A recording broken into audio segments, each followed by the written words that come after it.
pet a cat when you encounter one on the street. And it's the most personal chapter in the book. It's a lot about my daughter. And my daughter was very ill when she was a kid, but particularly when she was a teenager. She had a very terrible time of it. She had juvenile rheumatoid arthritis, and when she was between the ages of 14 and 16, it first destroyed her hip, which had to be replaced, and then it destroyed the ankle on her other leg, which had to be replaced. And she walked around for 2 years on broken legs, and she was taking massive doses of opiates and could hardly stay awake. And she had this advanced autoimmune disease, which produced all sorts of other symptoms that were just as bad as the joint degeneration, but which are harder to describe. And so it's just bloody brutal.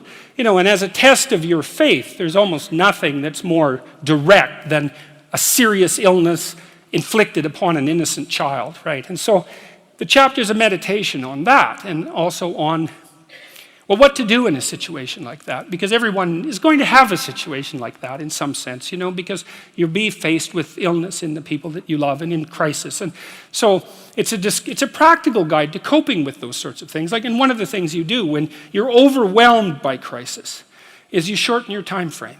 It's like you can't think about next month. Maybe you can't even bloody well think about next week, or maybe not even tomorrow.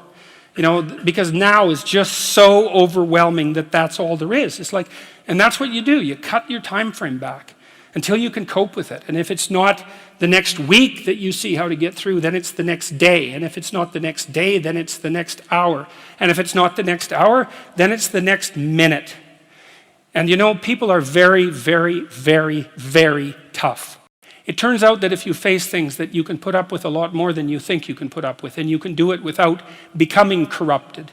And she did recover quite fully, and much as a consequence of her own machinations, because she figured out what was wrong with her and then took the necessary steps to fix it.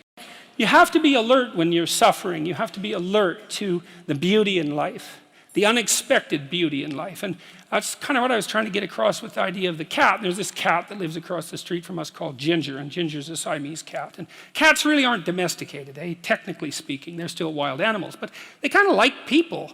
God only knows why, but they do, And so Ginger will come wandering over, and our dog looks at her, but they're friends, and she rolls over on his back, and Seiko used to, nose her a bit. And then she'd kind of mosey over and let you pet her if she was feeling like it that day. And, you have to look for that little bit of sparkling crystal in the darkness when things are bad. You have to look and see where things are still beautiful and where there's still something that's sustaining. And, you narrow your time frame and you be grateful for what you have, and that can get you through some very dark times.